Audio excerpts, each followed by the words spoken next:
Swerteng gabi, heto na po ang resulta sa ating STL Rizal. Para sa araw na to, March 31, 2026, sa araw ng Tuesday, third draw result. Ilabas nyo na mga STL tickets nyo at heto na ang resulta ngayong gabi.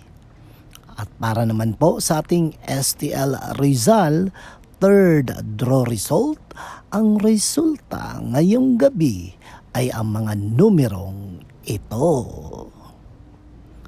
Sa panahong ito, dapat hindi na tayo tatamad-tamad mga ka-STL.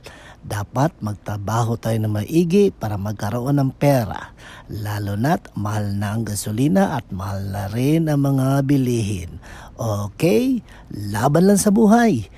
Don't forget to subscribe. Purple Green TV. Paki-like at share po at comment na rin. Thank you!